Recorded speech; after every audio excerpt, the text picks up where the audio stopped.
首富爸媽嚟孤兒院找我時，唐靜靜求着我爸媽將她一起收養。後來爸媽給我黑卡時，他會說喬香我真羨慕，你想買什麼就買什麼，不像我連飯都不敢多吃。我跟竹馬聯姻時，他會說喬香你什麼都有，沒有男人會拒絕你愛。我就是個父母雙亡的孤兒，我被譽為最美千金時，他在直播間苦笑喬香一個月就煙味上百萬，而我呢隻能用大寶。就這樣爸媽和竹馬都心疼他，跟我反目成仇。網友更是妄毒我只為給他一個公正，但我被他親手害死了。此前我還聽到他哭着說喬香只是被煤氣炸了，但我卻是被嚇到了啊！再次睜眼看着一臉委屈的離開過院的唐靜靜，我笑了。這輩子我陪她好好玩重生時，唐靜靜已經一臉委屈的坐在了首富爸媽接我回家的車上。我眨了眨眼還沒緩過神嚟，便朝見唐靜靜抽抽熱熱的說道：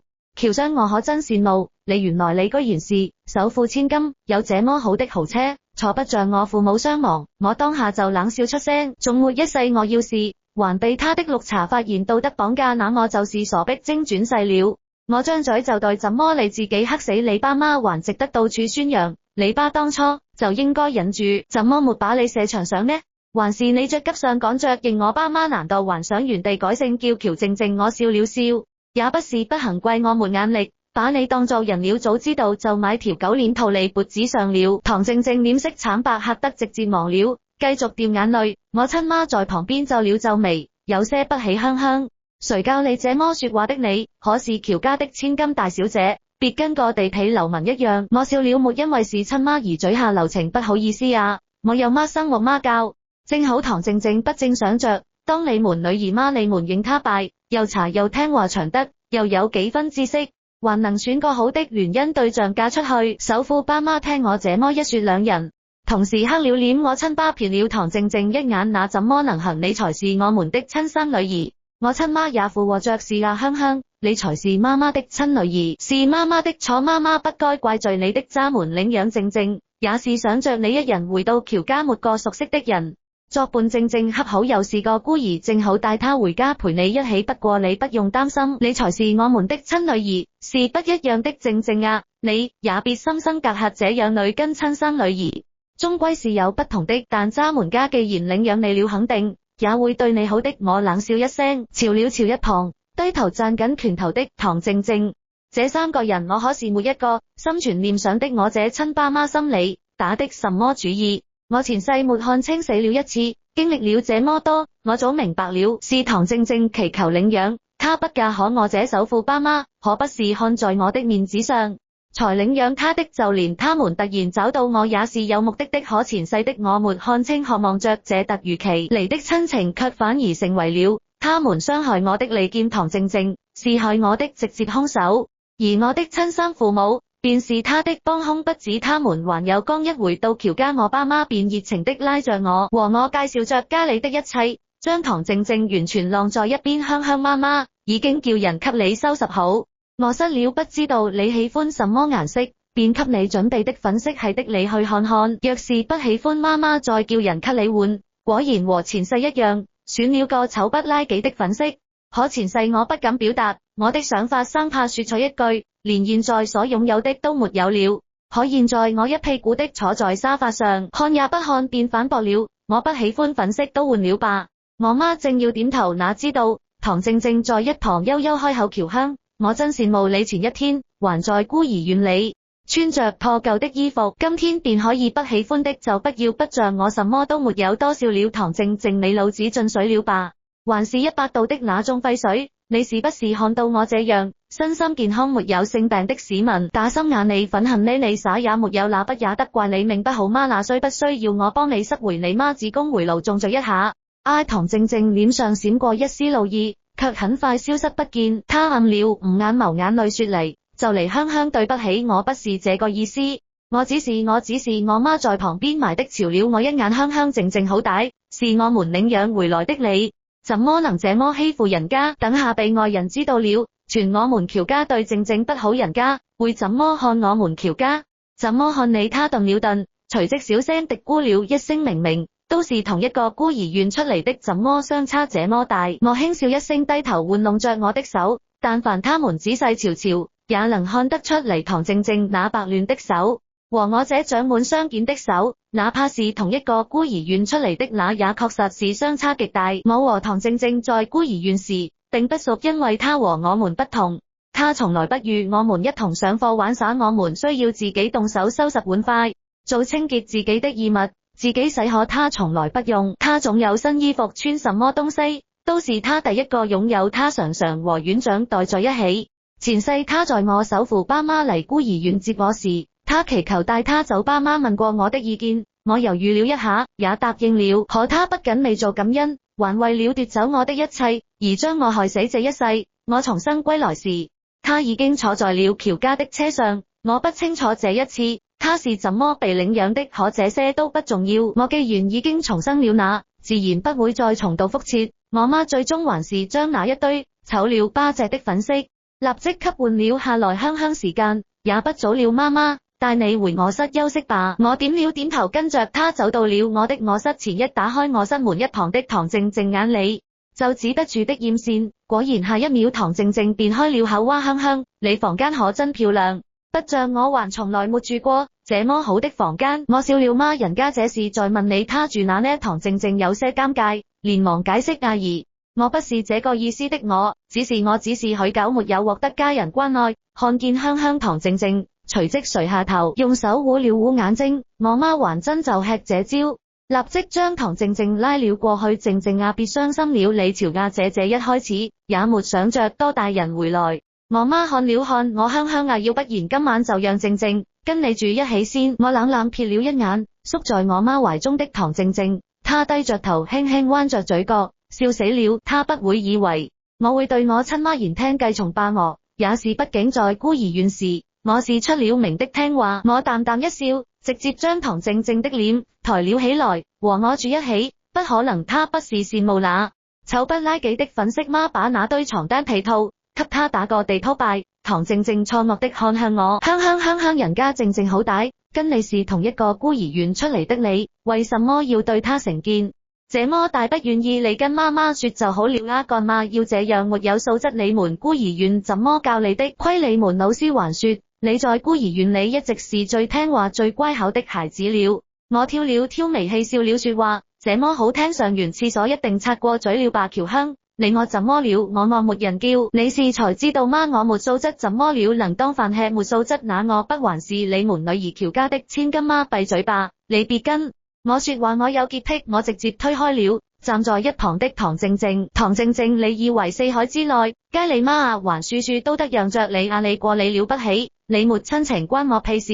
我就得好生伺候着你，哮天犬都知道認主子，你怎麼還以下犯上呢？我看你是從小缺鈣長大，缺愛腰係麻成頭頂鍋蓋，你以為你是東方不敗，其實你就是個坑批二代。我媽對不過我，唐靜靜又委屈的直哭。我懶得再答你，直接進了臥室，關上房門，兩個人在門口嘰嘰喳喳了好半天，才離開。第二天我從臥室出嚟時，正好撞見不遠處從臥室裏走出嚟的唐靜靜。我瞥了一眼，她住的是全家最小的一間臥室，連窗戶都沒有。看來我這親媽嘴上說的好聽，有多心疼唐靜靜的，真做起嚟也是個心冷的。我輕聲嗤笑，往樓下走去。唐靜靜一臉無措的站在門口。我瞥了一眼她房間內那刺眼的粉飾差點沒閃瞎我喲，看來昨天從我房間切下來的真的全都給唐靜靜了啊。那唐靜靜不得氣死。唐靜靜見我望向她臥室，她連忙迎了過來，香香你睡得好嗎？也不知道是不是怕生我睡得好不安穩。香香，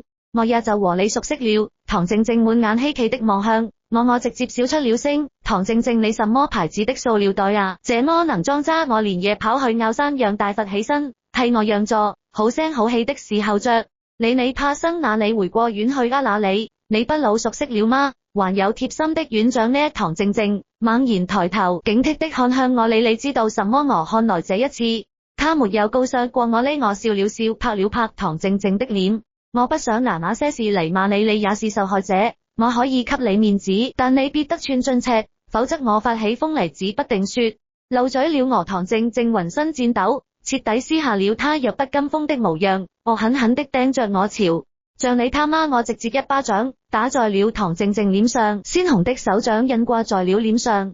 別對我大呼小叫，我小時候被狗咬過，你以為你誰呀？你不過是撿回來做聯姻的一條狗而已，有本事你去獲得我爸媽的喜愛，徹底翻身啊，去獲得別人的喜愛，將你徹底熱出泥潭啊！唐靜靜詭異的笑了喬香，這可是你說的對啊，我給你機會。唐靜靜二話不說，又往自己夾膊使勁，嚇了好幾下，炫耀似的衝我昂了昂頭，立即往樓下走去。我笑了，就怕他被我對的不敢放肆了呢。若他毫無反擊，那這遊戲可就不好玩了。我慢悠悠地下了樓，跟在唐靜靜身後，走到了餐廳。我那首富爸媽已經坐在餐桌上，開始吃早飯了。唐靜靜囉囉的喊了聲叔叔阿姨，可那兩人阿根就沒抬頭朝他。我輕輕咳了聲，兩人才抬起頭，香香起來了。我點了點頭，徑直坐了下來。其實前世一開始回家時，我爸媽也是這般，不停討好我的是我傻逼朝唐靜靜可憐，便時不時的和爸媽表示我很看重唐靜靜，希望爸媽也能對唐靜靜好點，這才給了唐靜靜機會。而這一次沒有我的幫助下，唐靜靜還能成功嗎？我可真是太有興趣了。我坐下嚟沒一會容人，便將早餐端了上來。唐靜靜還一個人尷尬的站在一旁，格格不入。我巴率先吃完早飯，擦擦嘴，這才朝見一旁的唐靜靜。她皺了皺眉，靜靜啊，怎麼不坐下嚟吃早飯？唐靜靜小心翼翼的朝了我一眼，遂又搖了搖頭，不了吧，我怕又惹得香香不起了。我媽抬頭看向我，又看向唐靜靜，靜靜，你這臉怎麼一邊紅成這樣啊？唐靜靜眼眶一紅，眼淚啪啪的便掉了下來。我媽埋的看向我，香香，你是不是又欺負靜靜了？我點了點頭，那確實是我的功勞。我打了她一巴掌。唐靜靜一驚，可能沒想到我竟然二話不說就承認了。我衝她一笑，又補了句，不過她手上不是我弄的我，是她自己。我媽皺了皺眉，你幹嘛要打靜靜？你們不是好朋友嗎？媽媽不是都和你說了嗎？爸爸媽媽領養靜靜是怕你孤單，她不會搶走爸爸媽媽對你的寵愛的。笑死，說的我有多稀罕一樣。我打人是我不對，可唐靜靜衝我說你他媽，那這不是在罵媽媽你嗎？我怕她含屎噴人污染空氣，貼心的捂住了她的嘴，而以我媽一令，隨即冷了冷臉，收回了自己的手。唐靜靜緊緊的揸着裙擺，渾身顫抖，對不起叔叔阿姨，我只是太沒有安全感了，我太善命香香了，我不是想說髒話，我只是羨慕她有個好媽媽而已，不像我父母雙亡。唐靜靜垂了垂眸，孤零零的站在一旁看着，好不可憐。可惜他們根本不再吃他這一套。我爸冷哼一聲，直接起身走了。我媽見狀也直接離開了。唐靜靜氣急敗壞，卻又不敢在喬家對我怎麼樣，只能恨恨的瞪了我一眼，跺腳轉身離開。我笑了笑，心情頗好的吃着早飯。喬家很快給我和唐靜靜辦理好了入學，今天正要帶我們一起去學校，剛要出門時，唐靜靜又開始了她一臉艷羨的望向我。香香，我可真羨慕你有這麼漂亮的衣服穿，還有這麼好的學習用品。我發個白眼，唐靜靜，我又不是草船你的箭，能別往我這發嗎？我家是沒給你買新衣服，還是沒給你買學習用具了？我恍然大悟，怎麼你是覺得我們要讓你出這錢？那也不是不行嗎？你可得記好賬了，以後給唐靜靜買了耍吃了耍都記在賬上，等她以後長大了還免得人家玻璃心，覺得過意不去。唐靜靜臉色一白，連忙否認，不，我不是這個意思。我挑了挑眉，那這意思是吃白飯了？國家怎麼就沒拿你的臉皮研究防彈衣啊？那肯定直接打偏，天下無敵手了，統一全世界都指日可待啊！到時候全國人民都得將你綁在框裏掛在家裏辟邪啊！你加油，趕緊去聯繫一下國家。你我媽面帶不爽，香香靜靜不是說不是這個意思嗎？笑死了，這才幾天啊！我媽又偏向唐靜靜了啊！我雖然知道這幾天唐靜靜一天沒事就去我媽那擦臉擦存在感，可沒想到我這親媽可真是好哄騙啊！不過無所謂，我拔劍速度只會更快，難怪你能跟我爸在一起呢，兩頭豬生出。我這麼個正常人想必你們也是不容易吧？也不知道你為什麼總是不用你脖子上頂着的那玩意思。好，你說你活着除了襯托世界有多美好之外，你還能幹什麼？嫖娼？你就是這麼跟媽媽說話的嗎？我輕笑一聲，不好意思啊，前10幾年一直沒媽不懂怎麼跟不會做，父母的畜生說話呢，你我徑直接上了車，無視我媽的跳腳，我根本不擔心惹怒她的後果。喬家還得靠我去和陳家聯姻，喬家生意做的大了不缺錢了，可也惹了許多仇家，他們便貪婪的想要別的東西，比如權我那平兒親爹，便想起了與陳家的聯姻，想收養家族其他旁支的女兒，與陳家聯姻，可陳家當家的發了話，必須得要我本人，若不是陳家點明了，必須要我聯姻他們，才不會費盡心思。在15年後，才找到我。明明我所在的孤兒院，離喬家不過幾公里的距離，現在他們夫妻倆還得仰仗我才行。可惜啊，我也是死了一次，才明白了這背後的彎彎繞繞。我這可憐前世愚蠢的自己，竟然天真的奢望着本就不會有的東西。路上，唐靜靜和我媽兩人好的像親母女一般，不停的嘮叨，我也樂得自在。畢竟我可得養精蓄銳，等待一會迎接某人的精彩表演呢。沒多久便到了學校，學校領導拉着我媽好事一通，誇我和唐靜靜執地年級主任。領到了班上，我剛找到空位坐下，一個熱的跟258萬的藍衫就晃悠悠的走了過來，他刻意調了個角度，衝我側着臉，你就是喬雙爸，你好啊。我叫陳默，你的未婚夫。我撲哧一聲笑出了聲，眼前這個人前世也是這般做作的站到了我面前，我那所謂的娃娃親對象。我站起身白了陳默一眼，你腦子進大米粥了是吧？還說我悲 pose， 你以為你很睡一天，吃幾棟油啊油的都冒滿臉痘了，還覺着演霸道總裁呢是霸朝？這小臉繃得跟史泰龍似的爽子，別得像棉褲腰似的走起路嚟跟成龍似的打着綁子，跟金剛似的你沒事吧？你陳默臉色漲得跟個豬肝似的梗着脖子，質問我你什麼意思？我刻意甩了甩頭髮，甩在了他臉上。總的來說，你像有病似的。你陳默那竹竿似的手顫抖的指着我，叫囂了半天，另是一句罵人的話都口不出嚟。我蔑視一笑，再次坐在了位置上。站在一旁的唐靜靜嘆了嘆氣，香香我可真羨慕你呀，剛一回家爸爸媽媽對你好不說，就連未來的夫家都找好了，嗌不像我以後何去何從都不知道。我雙手交叉在胸前，鄙夷的看向唐靜靜，都叫你少說話，少說話，你一說話就把你的紙箱出賣了人家豆腐，都有腦子嗎？你耍也沒有呢。我說你腦袋沒老花，你偏要碎事被別人把頭蓋骨揭了嚟抖的煙花。你這麼喜歡油桶，那你上啊，趕緊綁住他，至少以後你每頓飯都不缺油了。你也別在我喬家過耍千金小姐的生活了，趕緊嫁給油桶，保你榮華富貴一輩子。我都要是你，怕你這醜樣綁不住他沒關係，姐姐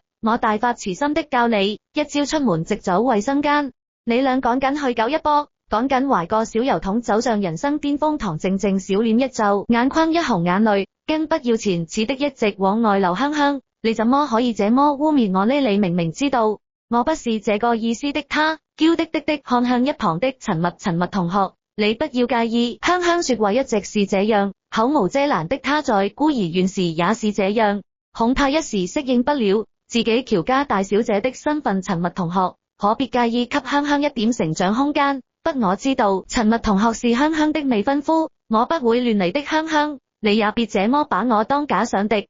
瞧瞧這副深明大義的樣子，我是不是還得感動到哭呀？陳默默離我遠了點，靠唐靜靜更近了點。唐靜靜一副柔弱不能自理的樣子，顯然是取悅了陳默。他衝我側着臉緊皺眉頭，喬香我沒想到你居然這麼欺負弱小，我真是看錯你了，趕緊給這位同學道歉。我笑了，陳默你沒事吧？你還是你嬲嬲梅吃太多，把怒花都給酸隻隻溶成一灘水了啊！一天這麼愛裝逼，你怎麼不去當內褲啊？還我欺負弱小，你倆圍着我衝，我不斷輸出是誰欺負誰呢？我瞥了眼躲在身後的唐靜靜喲，唐靜靜你一天能不能別高看你自己啊？你一個豬腦，我怎麼可能知道你想什麼？唐靜靜委屈的撇了撇嘴，香香你怎麼可以這麼說我呢？好歹我評你可別和我說話，因為我聽不懂，在別人的眼中看來我和一條豬在吵架是一件很愚蠢的事。陳默一把護住了唐靜靜，憤恨的看向我，喬香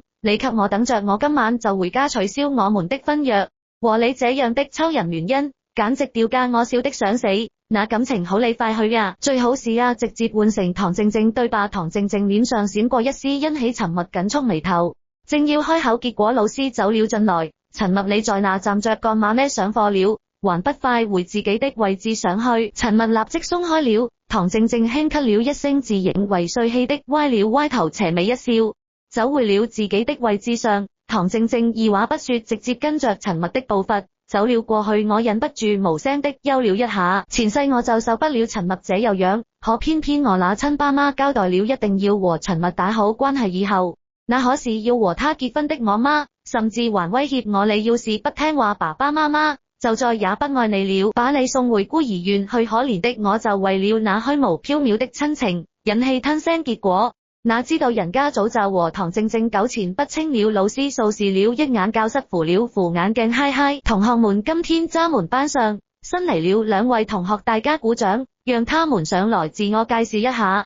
我故意地動身子後面的唐靜靜連忙起身，飛快地衝到了講台上。他故作大方地甜甜一笑，大家好，我家是首富喬家，大家可以叫我靜靜底下，立刻引起軒然大波哇。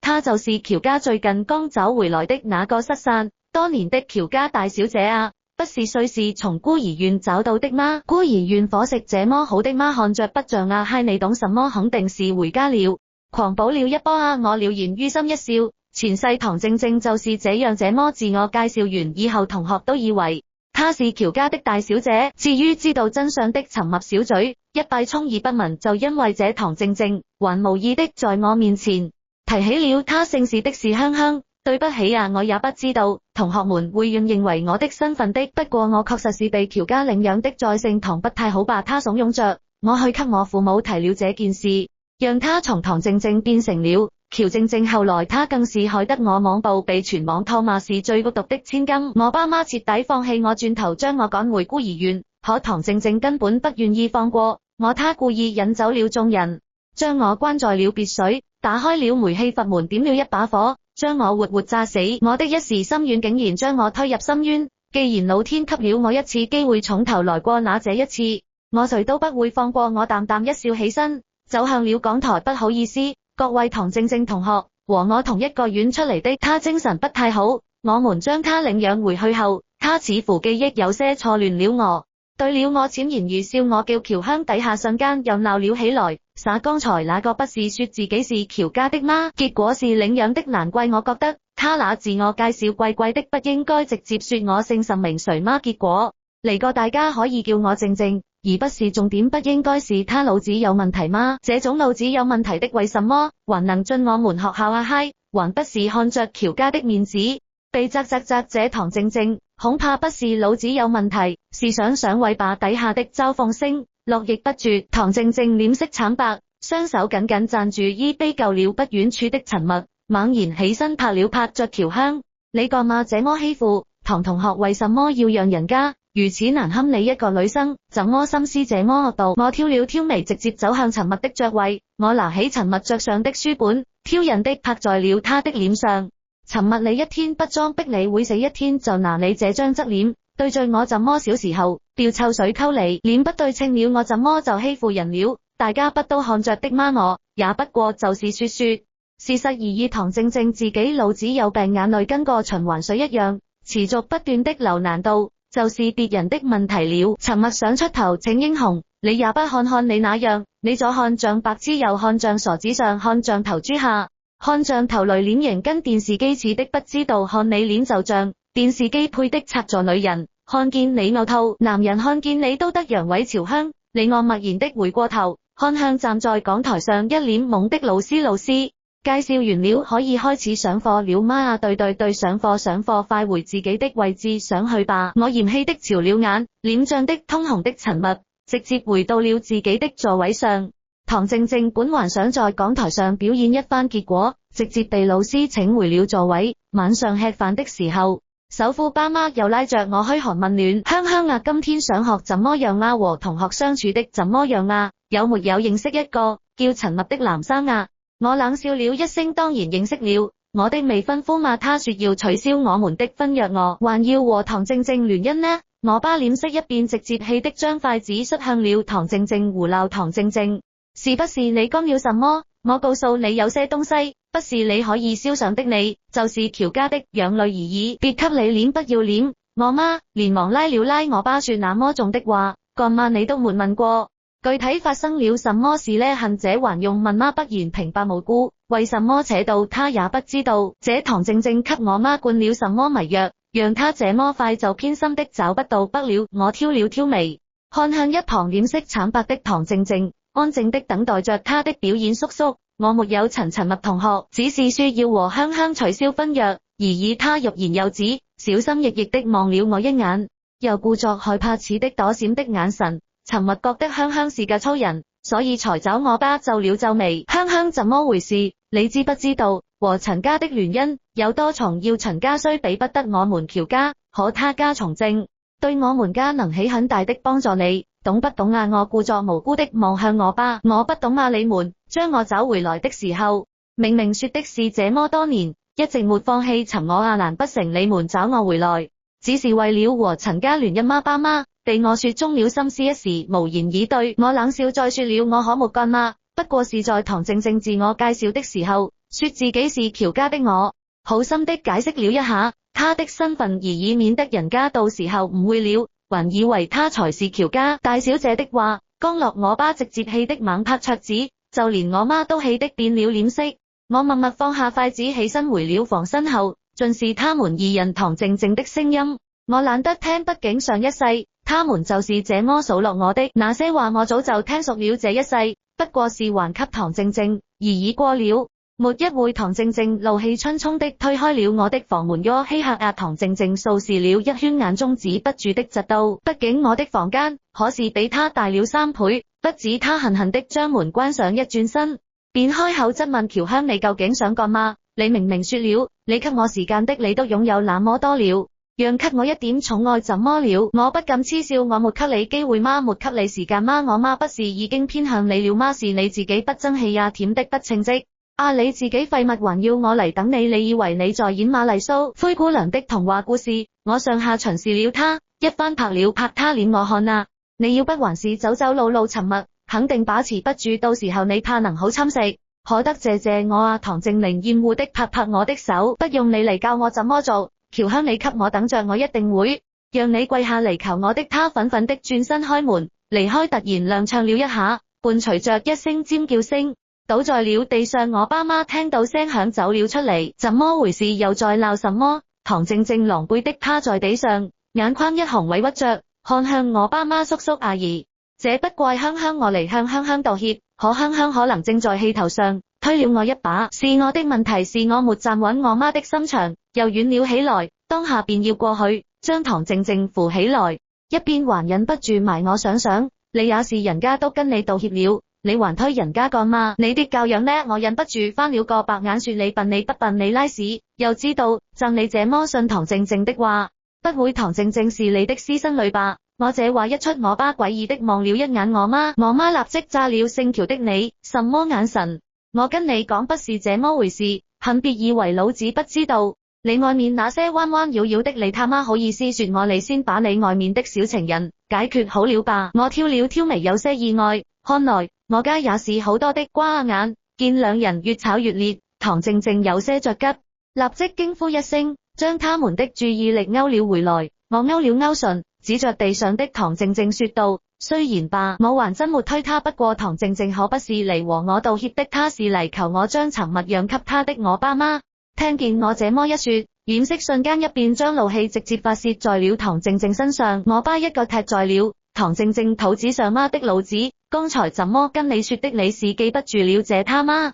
是你能燒上的，老子領養。你是讓你幫我們喬家多一條聯姻的路，誰他媽允許你打陳家的主意了？唐靜靜哭着護着自己的臉，不停的解釋，烏叔叔，不是這樣的，我沒有。然而根本沒有人聽他解釋。自那以後，唐靜靜安分了很長一段時間，不過那也只是表面而已。唐靜靜一天在學校就跟陳默眉來眼去，還搬去跟陳默做同桌，這些我都是看在眼裏的。可是唐靜靜並不知道，他再怎麼討好陳默也沒有用。陳家的老爺子點明了聯姻對象必須是我們兩家的聯姻，是兩家的老爺子定下的，根本無法改變，否則上輩子陳默也不會一邊哄着我跟我訂婚，一邊將唐靜靜養在外面，而這時的沉默也如前世一般不斷的跑到我面前嚟刷存在感，每次都被我罵的狗血淋頭。每次又死皮賴臉的嚟釋放遊離，這天剛回家，我爸便帶給了我一張黑卡，香香過2天要舉辦個宴會，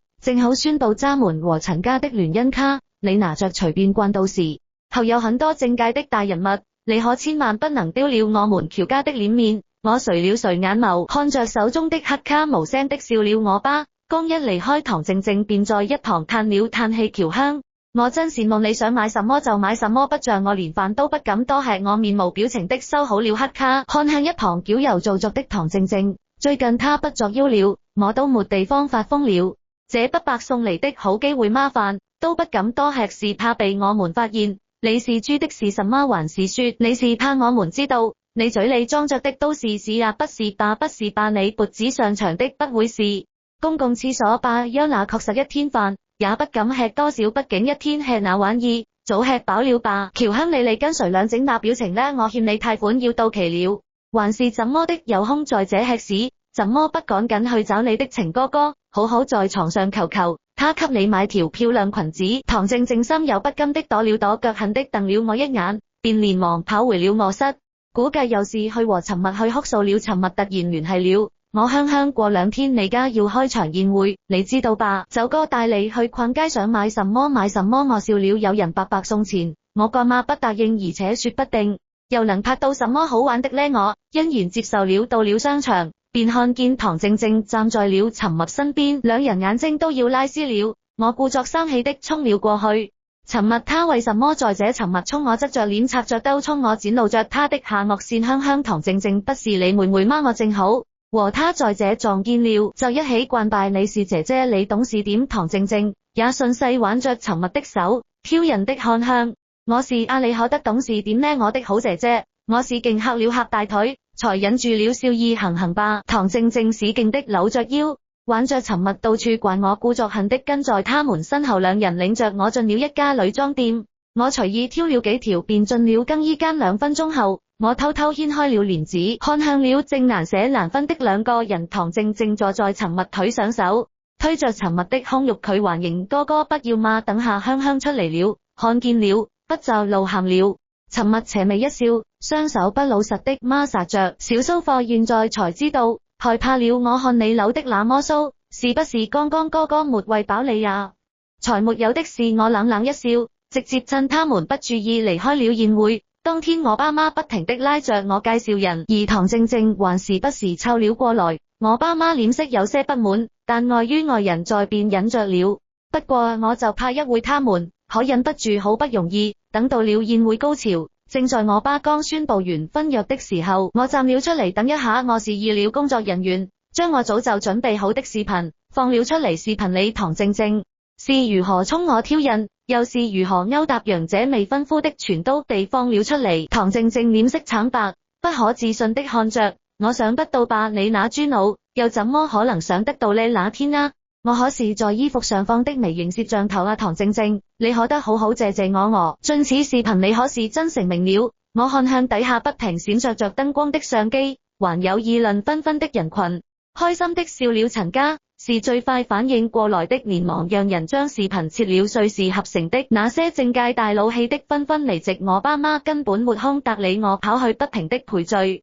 我舉起了我手機，對着了唐靜靜家人們看啦，這就是視頻裡的主人公我，讓我們嚟恭喜他，終於如願所償，能代替喬家千金加入陳家樓。唐靜靜臉色驚恐，上手就想搶我的手機。李喬香，你他媽的在幹什麼啊？都叫你平時好好讀書了，別一張嘴就噴粉。我當然是在直播了。你趕緊給我關掉，我眨了眨眼。你說，你一天狗鏈子帶狗了，是不記得自己是狗了，狗叫什麼啊？我冷笑着看着直播間裡對唐靜靜的謾罵，滿意的關掉了直播間。我做的這些又算的什麼呢？我不過是將唐靜靜上輩子送我的還給了他而已。宴會結束後，我爸媽嚟質問我為何要當着這麼多人爆料，為何要讓他們的面子過不去。我笑了，他們的面子關我屁事，我斜睨了他們一眼，你們倆有這時間嚟教訓我，還不如趕緊牽着唐靜靜去把陳家的婚約談下來，反正是陳家違約在先，你們還能多討點好處。反正你們將我從過院接回來，不就為了讓我跟陳家聯姻嗎？我爸媽心中那點破心思，被我戳破兩人，支吾半天，最後實在無法，只能選擇我提個方案。第二天，他們便帶着唐靜靜去到了陳家。可陳家死不鬆口非碎事，唐靜靜勾搭陳默的陳默也不知道發了什麼瘋，不停的給我打電話，打的我不耐煩了。剛一接起，便聽見陳默那油膩的聲音，衝我瘋狂解釋：香香，我錯了，我錯了，我真的錯了，我跟唐靜靜就是玩玩，她不過是個喬家的養女而已，怎麼能比得過你這個喬家大小姐？呵笑死了。當我冤大頭，我真誠的向她建議：陳默，我建議你最好是去找個抽油煙機，直接打開，把你吸走，你全身上下全都是油，又油又自戀，你最好是鎖在抽油煙機裏。電話那頭的陳默突然一笑：香香，我知道你是吃醋了，你放心，我喜歡的真的只有你。唐靜靜只是個玩物而已，我不是這人，有病是把我嫌棄的掛斷了電話，跑去洗了好幾次手才感覺到了清爽。過了幾天，我又故意將陳默請到了喬家，陳默給我打的那通電話被我錄了音，在陳默來到喬家的前5分鐘，我將錄音發給了唐靜靜。於是在陳默剛一腳踏入喬家時，唐靜靜便衝了下來，揸着陳默罵我，果斷又打開了直播，順便還買了個熱搜。陳默，你麻痹的你，居然說老娘是玩物，你在床上明明不是這麼說的。陳默鄙夷的看向唐靜靜，你也說了那是在床上，你一個養女又不能給我家帶來真的利益，我要你幹嘛？你最好給我老實點，等老子把喬燦搞定了，你照樣是我最愛的小情人。我要直播間你也不停的在吐槽。等唐靜靜反應過來的時候，她已經被趕出了喬家，她的名聲徹底臭了，陳家也不願意要她，我那爸媽嫌棄她沒有價值了，二話不說將她趕了出去。可他們忘了給唐靜靜退學，唐靜靜還厚着臉皮的嚟學校上學，時不時的跟班上的人裝可憐，明裏誤裏的指責我，可大家又不是傻子，他和陳默那點破事都早就被傳了個遍了，陳默都直接被家裏人給轉校了，沒有人幫他，他又故技重施開通直播間，不斷的哭訴。一開始他的直播間只有10幾個人，我為他買了熱搜，還給他聘請了一批水軍無腦的支持他。唐靜靜信以為真演的更起勁了，天天就在直播間哭天喊地，事情鬧大了，有些路人還真相信了，再加上我僱傭的一批水軍，直接將我們家罵上熱搜，氣的我爸媽天天在家裏罵唐靜靜這個白眼狼，罵完了還跑嚟問我：香香，你說該怎麼辦啊？這唐靜靜在孤兒院有沒有什麼把柄什麼的？我挑了挑眉，幫你們給我什麼好處？我爸皺了皺眉：你這孩子怎麼說話的？咱們一家人還什麼好處不好處的？一榮俱榮，你懂不懂啊？我咧嘴一笑，不懂親兄弟都還沒算賬呢。那你想怎麼樣？很簡單，取消和陳家的婚約。第一，我聳了聳肩，這可是賠本買賣呢。畢竟現在再和陳家聯姻，那喬家名聲不就更臭了嗎？我爸思緒了片刻，最終點了點頭。我笑着打個響指，行啦，等我高考完我會處理好的。好在我一直愛學習，前世高考時我本就考的不差，這次我直接超常發揮成了省狀元。我爸立即將這消息散布在網上，倒是將明星稍微挽回嚟了一點。唐靜靜還在直播間哭天哭地罵嚟罵去，從我到喬家再到陳默，全罵了個遍。據說他連高考都沒去參加，聽說是因為前一天直播太晚，直接睡過頭了。也對，畢竟嘗到了直播的甜頭。唐靜靜最近甚至還開始帶起貨嚟了，看來是要躋身當網紅了。可惜了，他沒機會了。我直接將所有證據整理好，一點一點的放在了網上，花了一點小錢，直接高居熱搜。一開始唐靜靜還死活不承認，說這都是 P 的，可我每天都在放出新的物料證據。唐靜靜徹底媽了，他一開播便是各種的謾罵，網上全是罵他的，還將他的個人信息都給爬了出嚟，局勢徹底逆轉。我巴落的還直接送了我一套房，我自然是欣然收下了。